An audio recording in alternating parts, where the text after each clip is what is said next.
Welcome to another review edition of the Simply Put podcast. My name is Micki Angeles, and I'm the host here. What's up, everybody? I'm Fred Niones, a.k.a. Angelo.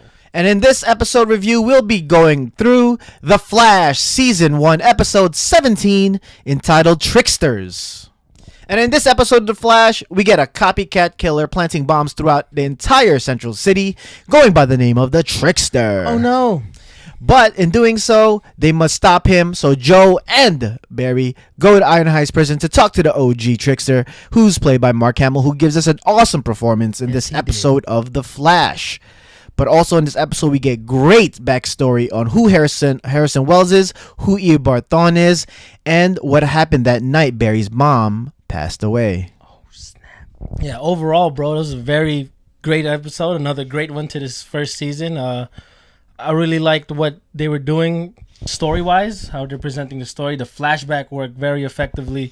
And Mark Hamill did his best impression of the Joker / Hannibal Lecter in the scene, so that was awesome. And I like the homages they made to the classic 1990s Flash with John Wesley Shipp and Mark Hamill being the previous cast members, so that was great to see in this episode as well.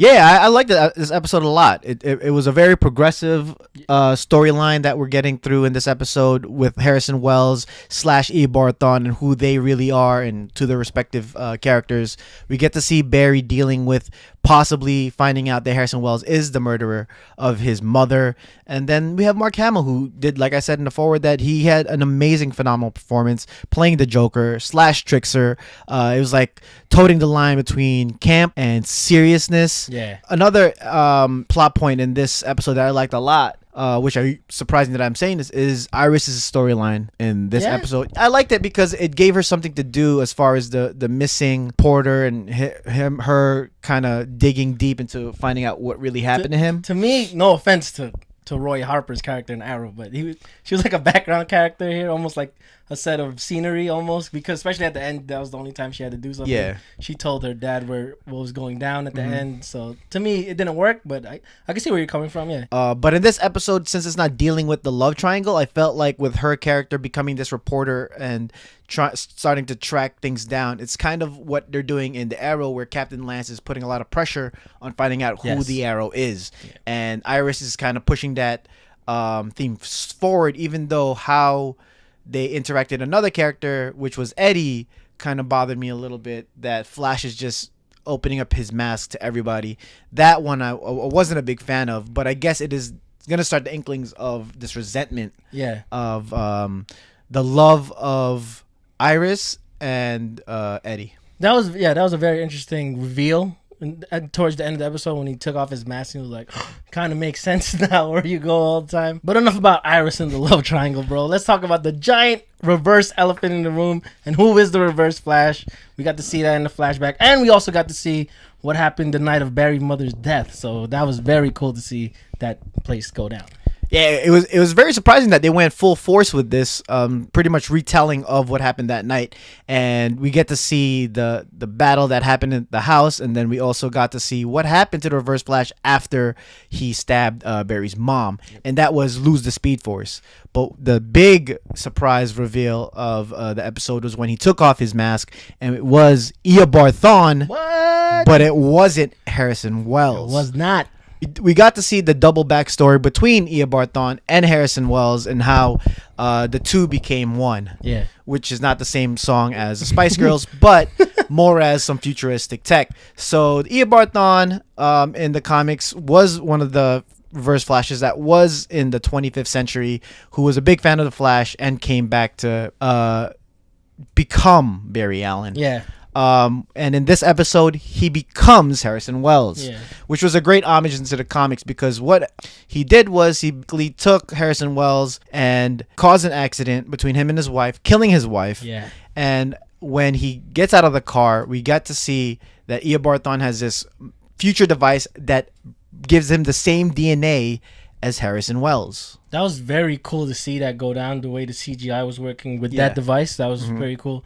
It makes me wonder, like, did just DNA transfer? Did they do a firestorm effect where some of Harrison Wells' original thoughts, brain signals or thoughts transferred into Eobard Thawne, and that's why he cares for the people he's with right now, the Team Flash. But it was cool to see him say that that ruthless line where he said, "I don't care about this lady. She was dead for centuries." To see that Eobard Thawne is who the Reverse Flash is, how deadly he is, and how big of a villain this guy is to the Flash.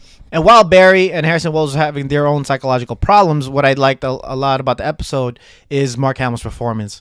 It was very eerie, very Hannibal Lecter-esque, but the voice cannot be denied. It was the Joker. It was the Joker. It was the Joker. And it's one of those things where I really didn't mind it. It brought this nostalgia back to the animated series fans, and also the people who actually watched the show back in the early 90s of him actually playing the Trickster, and got a lot of homages with the images. Yeah, that was so cool. The weird thing that the copycat Trickster looked a little too Nightwing-ish for me, as far as colors and the Dynamo mask. Dynamo mask, and but yeah, it was great to see him. And then he said the line to the copycat killer's like, "Why did you choose me?" I am your father. And it was very snake eating its tail, but cool. I appreciated it.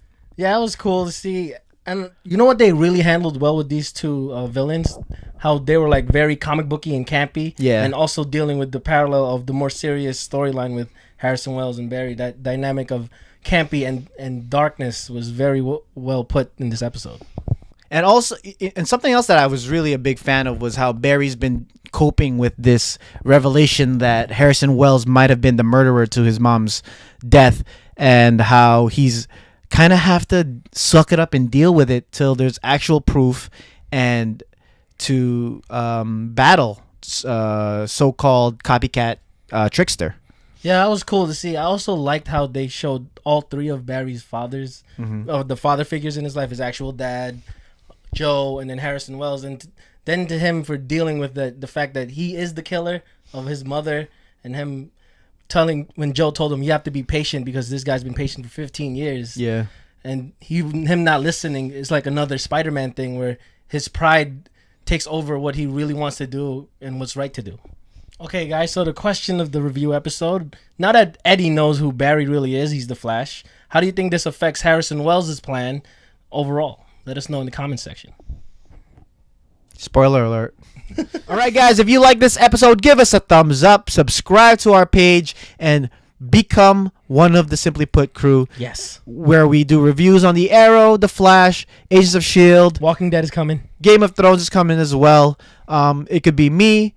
It could be Fred. It could be even Jay, maybe, if he gets out of his cave. But me, my name is Micki Angeles. Find me on Twitter and on Instagram at McCertified. I'm Fred Niones, a.k.a. Angel. You can find me on Twitter and on Instagram at _Fred_N. For all the reviews or even our long-form podcast, you could find us at www.simplyputtalk.com. We do topics, so if you want to send some to us, or even if you have some questions, give it to us at info@simplyputtalk.com. Stay connected to us via social media on Facebook, Twitter, and on Instagram at simplyputtalk. And definitely subscribe to us on YouTube, SoundCloud, and on iTunes. So until next time, guys. Peace.